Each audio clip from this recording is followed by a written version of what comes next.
Big Ben's bells are going to be going bong at midnight, but before that there could be an absolute ding-dong at the Tottenham Hotspur Stadium. Do you know why I did that? Yeah, that was very impressive. Welcome to the big match preview. Look, after we floored Fulham on Boxing Day at Dean Court, Cherries, well, they're going to be full of confidence, and they're facing a Spurs side that have just been shat on by the Seagulls. Welcome, my name's Sam Davis. My name's Tom Jordan. I'll tell you what, that is one way to end the year. That's brilliant, mate, brilliant, really impressive. It built to that moment. Let's check out the league table quickly. Yes, please. Cherries are down to 12th. Look, we were in 10th, but then a couple of results after that, most notably Wolves and Chelsea. By the way, didn't Gary O'Neill's side do well in that 4-1 ridiculous scene? So yeah, we're down 2 places. We are in 12th. Spurs are currently in 5th place, and this will be the last game of the calendar year, and then we'll officially be at the halfway point in the season. Can we better our best tally already for a midpoint? We're on 25 points right now. The previous best at the midpoint was 24. That was in the Jack Wilshere season, 26-17. Game behind as well, remember? Exactly, and we got a game to come. So maybe we can improve on it. It would certainly help if we played like we did there last season. Should we have a look? Yeah.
What? Memories. Mate, that was amazing. I got emotional that day. Yeah. I got emotional. Yeah, it was a big one. It still felt, I mean, obviously we've had a few this season now, but it was definitely the game of last season, wasn't it, for us?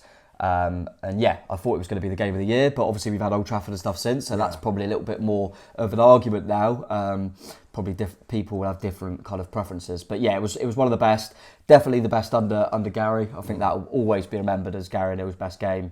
In charge, and probably his personally as well. Yeah. It was amazing. Tango Ratara right to death. Oh, it felt so big for us at the time as well. So, but weirdly, not that long ago, but 2 completely different sides now. Yeah. 2 new managers, 2 completely different styles. So, yeah, it'd be really interesting to see what this one's like.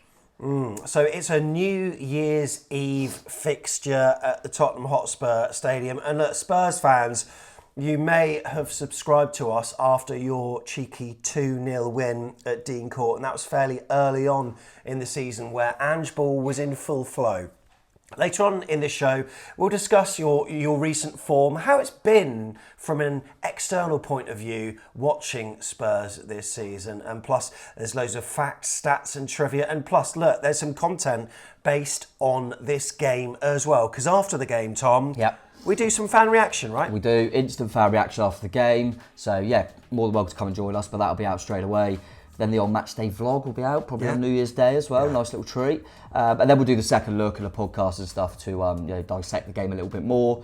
Have a Premier League show where we go through the whole league. And then we've got to still do some away days. Yeah, we've got Forest to catch up on as well. And we'll probably do that after the QPR game in the Cup, because we'll have a couple of weeks where we're shy of content somewhat. So yeah, we'll pop them out. So what we do is we review the away experience at the Tottenham Hotspur Stadium. And this one will be slightly different to the last one, so there's reasons to do a couple of things. Yeah, click that like button. We'll really appreciate that. Click the bell and then you'll know when all them videos are out. And if you could click subscribe while you're there as well, we'll truly appreciate it. Thank you. So 2-0 then it was earlier in this season, and it's fair to say the football is fun, it's exciting, but it's also unpredictable and not always in a good way for Spurs. No, I know. I think you could probably describe that for both sides, weirdly. That it's a bit unpredictable, but it's definitely fun and exciting. But they have got more quality, hence why they're above us in the league table by some distance. But yeah, unpredictable, rightly so, way to describe it. I think the home game, we obviously weren't quite at our levels yet, but I felt they were really controlled in that game. The fortunate thing for us, as we'll get on to, is obviously Maddison's out, and I thought he's still probably the best player I've seen against us this season. Yeah, brilliant. Pulled the strings. Yeah, I thought he absolutely ran the game, and they were a level apart. And I think the biggest compliment I could pay him was we've played them a lot in the Premier League era when we were there before. This is by far the best Tottenham team I've seen. Yeah, agreed. All over the pitch.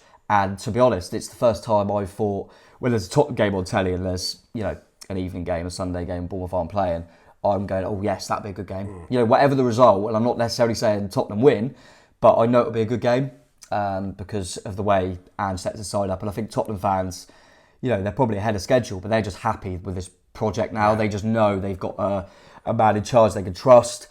And I think they're just happy not having a dull, boring manager like they've had in the recent past. He's got a lot of personality, hasn't he? Yeah, and I think the Spurs fans have warmed to him quite a lot. Big time. The cynic in me says, look, just because they've got a manager that has got a quirky personality and says mate every other word, is that a reason to love him? But it's clear with that, he does bring a different style of football, and it's something that they've been able to finally hook onto. And their previous two managers have not been that likeable, have they, really? No, you could probably even go further than that, maybe. Yeah, because you could probably add Nuno onto there as well, if you were talking about Mourinho and Conte.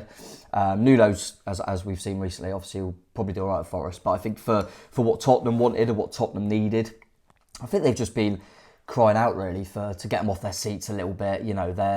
They weren't winning stuff with one of the best strikers in the world and playing pragmatic football, so they might as well enjoy themselves and have a good crack. And I think they've got players to suit that as well. Absolutely. I think you look at the fullbacks and you look at the attacking options, it'd be silly for them to try and soak it up, really. So, yeah, I can see why they're enjoying it, and they'll still be knocking on that door for top four, and I don't think they would have expected that at the start of the season. Absolutely. Well, since our game at Dean Court, at home, Spurs have beaten both Sheffield United and Liverpool 2-1. That Sheffield United one was at the death, remember that? Fulham 2-0, their biggest home win. That was against Newcastle, which was 4-1. They also beat Everton 2-1. On the flip side at home, they also lost to Chelsea 4-1 and also 2-1 losses against Aston Villa and also West Ham too. Now, what we're going to do is take a look at their recent run. Firstly, here's the form table. Tom, you'll be pleased to see that I've done it based on the last 6 this time, which has Bournemouth top of the tree, but Spurs, they're still in and around it, considering their form to us maybe feels a bit shaky. Yeah, I think because of the way they started the season, it feels like they've really dropped off, but they have still got some big results in there. I think the game against, was it Everton they won quite recently, that you just mentioned, and you forget the form Everton are on. That was a really, really good win. It looked like Tottenham shaky, and listen, we'll come on to it, but yeah, it's context there. Tottenham's injuries have been horrific. We think we've had some bad injuries, but Tottenham and probably Newcastle are the two that have just had hideous injuries, and then added on to that a few suspensions as well, which I guess is the players' own fault, but still. So they've been a bit more inconsistent lately, which I think we all anticipated you're going to get with that sort of style, and if you're losing a lot of players that are integral to that, it means new players are coming in. There's too many people trying to fill in gaps, I think. You can get away with 1 or 2, but I think they virtually, it's defence and midfield that they're having to mix it around. Yeah, so look, from the start of December then, that 3-0 against Man City was absolutely harum-scarum. What a rollercoaster game that was. But I think these results alone in this month, obviously there's one to go when we play them, but it just epitomises how up and down they are. Because after that, you'd think that would galvanise them. Then lost at West Ham. Not a surprise. But then, West Ham always do bits away in North London, right? Yeah, exactly, it feels like a surprise, and it always feels like a surprise when West Ham do that, and then you look at the league table and go, West Ham are 6th. So, they're obviously doing something right. Yeah, that Man City one was really impressive. It annoyed me. I don't know if you remember, I'd done one of them, not Super 6, but like a similar one. Yeah. and it was a late game, and I was waiting on Man City 3-2 to have a share of a few grand, and Tottenham decided to score late on, so cheers for that. But yeah, the West Ham was a surprise, but Newcastle, they absolutely tore them apart.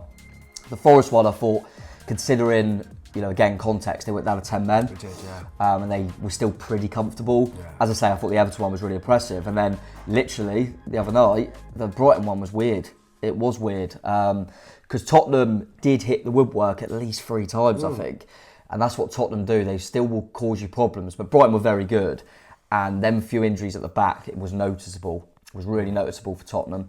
But the way Ange and the character the players have, 4-0 down with 10 minutes to go, they still rallied, and I thought that was really impressive. And I think with the ball went up before, if they nick one, this could be something really special. But yeah, they're clearly struggling with injuries, particularly at the back end of the pitch. Yeah, so look, we've actually got a whole list of the injuries as well. Now, I mean, they've got some big players out, of course. Even Perisic with a knee injury, also Christian Romero, Bentancur as well, Van der Ven, who's been doing so well for them, but I mean he's likely to be out for another couple of weeks at least. Yeah, and him and Romero were at the start of the season. You're going, they're getting away with this, not getting away with, but they're allowed to play this football because the 2 centre-halves are bloody good. Yeah. They're both out, and I think that's caused a massive problem. And then obviously we go on to Maddison, who's massive loss. Still haven't seen Sessegnon under Ange.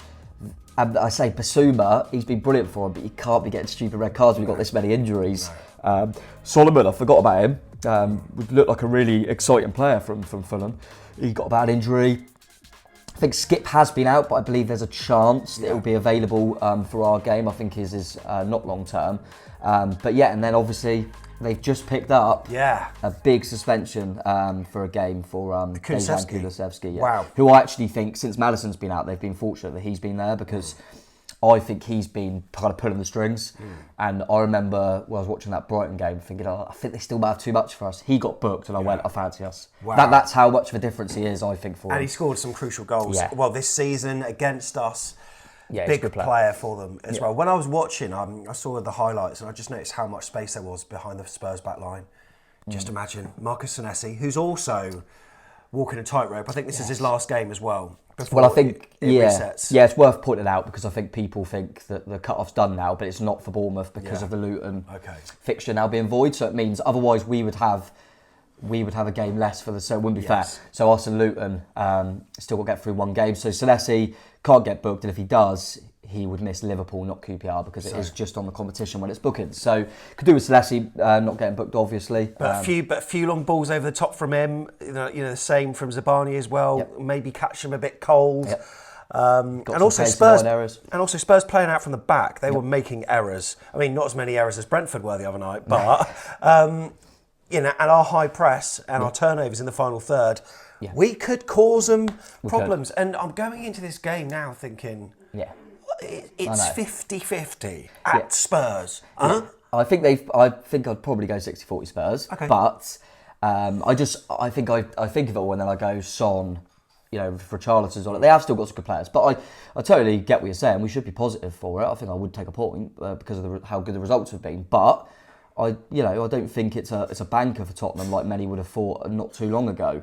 So yeah, and I think the player from the back and stuff, I think they've been really good at it. But when you miss both your centre halves, it's going to make a hell of a difference. I think they're the one that's going to be able to get past. I mean, how he had a blinding game and Brighton got 4 past him, but their goalkeeper Vicario has been one of the players of the season. In my opinion. Agreed. Definitely the goalkeeper of the season. So hopefully he doesn't have another blinder. But yeah, it's going to be an open game. I think there's going to be chances. I'm surprised they haven't put it on the old telly, because I think this could be a cracker. They're going to be tired though. I mean, we'll have had an extra day and a half's rest than them. Yeah. So I don't know. All things bode well for us. We've taken a look at the last 4 league games for Spurs as well. Spurs, of course, have gained 9 points, although the XGs do suggest it maybe should have been a bit lower than that. But what they're doing with the lack of Kane, you can see that the goals are being shared out in the last 4. Richarlison, Son, and then there are 4 players that have got 1 each as well in terms of assists as well. Yeah. People are certainly taking the responsibility. They don't really miss him, mate, do they? That's weird, isn't it? It is weird. I mean, would they... It's really hard to say, because you go, if you added them to this team, they could be in for a proper title challenge, maybe. Or you can make the point to go, actually, no, it suits them better without having Kane. I did always think, because you've got to remember, this is all under different managers, so I think Ange would have made it work with Harry Kane. I think he's a good enough coach. But I used to always think with Tottenham that when it wasn't going well, they'd go, "Oh, Kane just gets out of trouble." Yeah. And sometimes that could be, that's detrimental. I always remember thinking England used to do that with Rooney a bit. Yeah, they did, yeah. You just kind of hope that your main man would pull you out of trouble. And now they look a little bit more as a team. And it's not Kane's fault, but the star has really helped them. But yeah, they're sharing out the goals a little bit more. I think the fullbacks really impressed me, Porro and Udogie. Even you always see them popping up. So it's an exciting style, mate, and maybe not to quite the standard, but I think we're pretty similar in that. Yeah, well, in those average positions for the last four, what caught my eye was the high Brennan Johnson and Heung-min Son as well. Now, this is going to be the biggest challenge that Ouattara, if he is to play left back, I know he was man of the match in the fans' eyes against Fulham, but this is going to be one of the stiffest tests that he'll probably have, albeit he wouldn't be against Son, because Son tends to be on the left-hand side. Probably be so he'd have Brennan Johnson, which is, if you're going to take one of the two, you'd probably rather have him. However, they do play so high, so he's going to be up against it. Yeah, it'll be a real test for him. If Tottenham fans don't know, I mean, you'll definitely know who Dango Ouattara is, so apologies for mentioning him again. Yeah, sorry about that. But obviously, as you saw, he's a winger, he's an attacking player. But we've had injuries at left back, we haven't got any. So against Forest a couple of games ago, we decided to chuck Dango Ouattara at left back, probably because of his pace, just for a game. He's never played there before, and he's done well in a couple of games. So we're basically going to have a right winger playing at left back against you. So that's something to keep an eye on. But yeah, he played really well in our last game, so hopefully he can repeat that. But as you say, mate, it's going to be a real test for him, and hopefully he gets a lot of support. I think Christie was helping him a lot in the last game from that central position, and also if you've got Tav or someone helping out. So, but yeah, that might be somewhere they target a little bit. But again, if everyone was fit, Kulusevski would probably be over that right, and I'd be much more concerned. Yeah, so, agreed. We have to take it for what it is, and we've got to be positive because Tottenham have got a lot of injuries, mate. Let's see if we can take advantage. So let's check out our head-to-head then between the two sides, and of course it's improved of late, isn't it? It's improved of late. Look, it's mainly Premier League football, unless you want to go back to the FA Cup in 1957, where we absolutely did them. Then we do go back to it. Yeah. But then, look, there are a few L's, but look, a couple of W's there, a couple of wins. The 1-0 at home, that was when they were down to 9 men. Oh yeah, Ake. Yeah. Ake in the last minute. And then the 3-2 win, of course, last season. And they beat us 3-2 last season, didn't they? Yes. There was so the last few we've had some loads of goals with a kind of pragmatic two teams. So now, surely 0-0.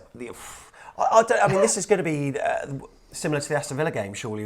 We built up because it's two teams that like to play front foot football. Yeah, so in our away games overall at Spurs, then 1-1, drawn 0, lost 5. Overall, though, 1-3, drawn 2, lost 9. So yeah, team news. We've gone over the people that they've got injured now. For Bournemouth, there's no reports of any new injuries or players returning. However, there was some news about Hamed Traore, who was hospitalised for an extended period due to malaria, by the sounds of it, which is, concerning. I mean, that's a real concern. That's so serious. Yeah, I think forget about him kind of playing this season and anything like that. I just hope he recovers all right, to be honest, because that's, quite a concerning one. And obviously, they've released the news as the AFCON squads have started to take shape, and obviously he's not included. Yeah. So they've brought that out. So yeah, I hope he recovers as best he can, mate. We've heard that it looks like he's recovering at home now, but there'll be more tests and all that stuff. So yeah, sending our best to Hamed for sure. It's one of them ones where you've just heard for a while, oh, he's still out ill, and the longer it goes, you kind of think, what's going on? Yeah, because sometimes when they're ill, I think you just automatically assume, oh, they won't be out long then, because it's just an illness, but yeah, obviously a really serious one. So, but yeah, being discharged from hospital, so hopefully things start turning the corner for him, and he does all right. And obviously he wasn't playing too much for us anyway at the start of the season, but really must be. I'm really frustrated for him that he can't. That's massive for him to go and represent your country in AFCON, and he's a good player for Ivory Coast, and he would have played a big part for him. So yeah, really, and I don't really want to sad say for it. him. I don't want to say it, but I am going to. That some players that have had malaria have never really played again. No, I know, yeah. Which is, and then I don't know whether there's some legal issues with regards to that because we paid a lot of money for him. But obviously,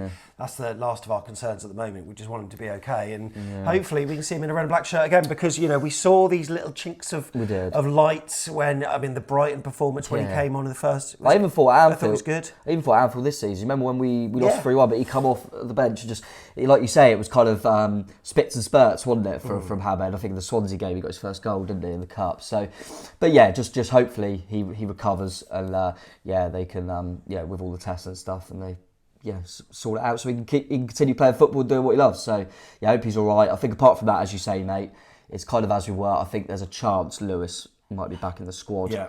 Obviously he missed the last game, but it wasn't too serious, so hopefully he's back available. But yeah, apart from that, we're in a decent spot. Excellent stuff. Do you want to know who the ref is, Tom? Nah, not really. I'm going to tell you anyway. Go on. John Brooks. Okay. John Brooks. It's his third game involving AFC Bournemouth this season. Go on. First game was away at Brighton. Yeah. Not great. Defeat. And then home against Liverpool in the League Cup. Defeat. Is there any more? Is this the third? Yeah, this will be the third. So third time lucky. Third time lucky. Yeah, that is what we're hoping for. Please, let's make sure we get the win. Right, should we do teams? Yeah. Come on, let's do it. Come on.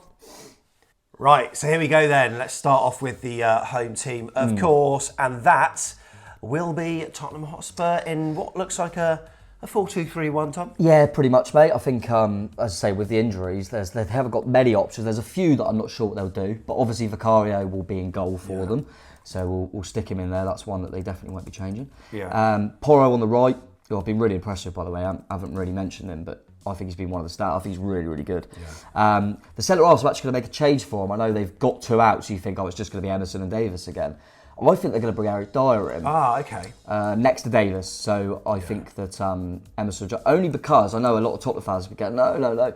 But obviously they conceded 4 in their last game. And I just think they'll look at it and go, do we need a little bit of experience in there? I'm not saying Eric Dyer's, the man, but I just wonder if when you conceded 4, and you've got Eric Dyer, do you just bring him in for a bit of stability? He's always done well when he's played us before. Yes. So sometimes he's played more of a DM, but he's pulled the strings. I remember when he came on in that 3-2 win at Dean Court, him and Kulu were huge for him. So so I'm just going to stick him in there. Like I say, it could easily be Emerson, but that's what I'm going to do. And then a doggy at left back, who's been really impressive. Who they actually got because they got him and Jordan Zamora went and replaced him at Udinese. So nice little link. There's a link. Right, the 2 in front then, who we got? Well, they're going to keep Sarr in there because he was one that I was trying to be really careful if he gets booked as well. Well, yeah, they took him off, didn't they, to avoid, of course. They've already without Basuma, obviously. And Højbjerg, who will probably get a little bit of stick from us because he is ex-Southampton. But I would have thought they haven't got too many options. I know Skip could be back, but I think they'll probably stick with them too. Johnson off that right side, I'd be surprised if he's not there. And then left side will be Son. Ugh. I would have thought. Always scores against us. And then obviously in that 10 they had Madison, then they had Kulusevski, so they're really struggling. So I think Lo Celso's going to have to play in there, mate. I think they're going to have to put him in there with obviously Richarlison through the middle. The only other thing is I saw that they got a young Argentinian, I believe, striker called Vélez, who scored his first goal for them off the bench against Brighton. Right. He's a real young striker, teenager. I thought because of his confidence there could be a way that they put him up front and maybe move it around a little bit where, like, say, Son plays in behind, Richarlison wide. It's an option that I know Tottenham fans are talking about, but I'm going to play it safe and I'm just going to put Lo Celso in there. Okay, next on to AFC Bournemouth then. We've got a similar 4-2-3-1. I think most of the positions are probably self-explanatory, but let's see what you come up with. Yeah, difficult in a few, but like I say, that kind of back 4, including the goalkeeper, kind of picks itself. So Neto in goal. Yeah. For sure. Smithy, I know Aarons is hopefully back now, but I think Smithy will stay in there. Zabadi, obviously partner Senesi, at the heart of the defence, they've been fantastic lately. They need to have another good one. Yeah. And then obviously Dago Matara plays at left back. I mean, do you think that would happen? Do you think rather than because if Max Aarons is back, wouldn't you rather play? No? Only because I can't spell, mate. 2 T's, 2 R's, I believe, Ouattara. I believe that I probably would personally kind of want errands in there. But I think the way he plays, I think Neil alluded to it on our second look. Yeah. I think he likes the fact that Wataru's left-footed, playing on that side. Yes. We haven't really seen Smith play left back where we used to. True, yeah. I just think he prefers them on that side. So yeah, that's why I'm going to stick with Tara. And he's just got man of the match, so I'm going to take him out now. Okay. But yeah, in the middle, I think even if Cook is back, I think you're going to have to keep Scott and Christie. Yeah. Yeah, well, I'm hopeful with Scott. I think you've always got to remember that, you know, he's been out for a long period, but hopefully he seems to come through the 90 well, so I'm going to stick with them too. He was brilliant. He was so good. Loved him. He was good. I'm going to stick Semenyo on the right to start. They always change around the wingers, by the way, if you're a Tottenham fan, and Tavernier on the left. The reason I'm going to start it that way round is just because of Tavernier being able to help Ouattara a little bit more. Yeah. Kluivert scored in the last game, but I'm going to bring Billing back in. Okay, right. And why? What's the reason for that? It's just rotation? Or? Rotation. I think he likes to mix these two up a little bit. And like I say, Kluivert did score, but was he brilliant? Probably not. I thought Billing done well when he come on. I think Billing's been good away from home lately. I thought he was really good when he come on against United, when he come on against Palace. Yeah.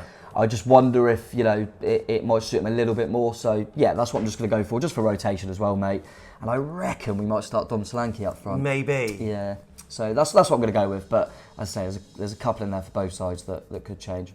There you go. So those are the predicted teams. Do you think anything is maybe off with Tom's prediction? Spurs fans, maybe you can put the 11 that you think will be starting for your boys, and of course, obviously Bournemouth fans, if you think that someone else will be starting, Lewis Cook, for instance, will be thrown back in, let us know in the comments. We also want in your comments your score predictions as well. Now, there's a little line, whether you're watching on a phone, you can just type it in, or on your laptop, just type in your score predictions. Why don't you give us first Bournemouth goal scorer as well? Because we're going to score, right? Of course we're going to score. In the meantime, I'm going to come to Tom. Do I do head and heart? No, actually, just screw it. Head. Yeah, I'll just go in my head. I think I said a while ago, didn't I, to you, that we're not going to lose this year. Kind of tongue-in-cheek, and I said that, and we haven't. And then, I was kind of going into it. And even when Brighton were 2-0 up the other night, I thought Tottenham crate a lot. I think they might have too much. And as I say, the Kulusevski yellow was because I was thinking he was the main man. So that gave me a lot of comfort. What's this leading to? So I think that I think that they'll have too much to not allow us to win the game. But I think we'll do enough to get something. So I'm going to go with a 2-2 draw. Is that what you were going to do? Yeah. Okay. 1-1 then. Yeah. I feel like there'll be goals, and I feel like both teams. I think both teams will. Tottenham wouldn't be happy with a draw, don't get me wrong, it's home to Bournemouth, but I think both teams will kind of go, yeah, that's fair. I think it'll be an exciting game. So yeah, I'm going to go 2-2. But they have lost a few at home, as you said, mate. I think I saw when you were listing them off, they've lost to Villa, West Ham and Chelsea at home. We've played all of them 3 at home, didn't lose to any of them. True. So we didn't beat any of them either. But yeah, I'm going to go 2-2. I'm going to go quietly confident. Yeah. And Tom, I'm disappointed that you're wearing a cap again. Well, because... No, I knew you were going to mention that, mate. I thought there was in the Christmas show we did, some people saying about, stop dressing like a child, maybe dress your age. Yeah. I am in my 30s now, and I thought, you know what? Okay. They're right. I need to start dressing my age, mate. So that is a thing of beauty. So yeah, that's for you. Whoever commented saying dress your age. Is that better? Yeah, is that better? I think so I look a little bit more classy now? I know that Ted McDougall watches. I wonder what he'll say about that, because he quite likes your caps. Does he? Yeah, so maybe he'll like this. Let us know, Ted. The problem is, you know what I'm like with superstitions? If we beat Tottenham, oh God, I'm going to have to wear every this, preview show for the rest of your life, mate, is going to be in a straw hat. Will you wear that on New Year's Eve? No. All right. Up the Cherries. We'll see you at the Tottenham Hotspur Stadium. Bye-bye. Sarah. That's quite good. I know I like it, which just explains a lot about me.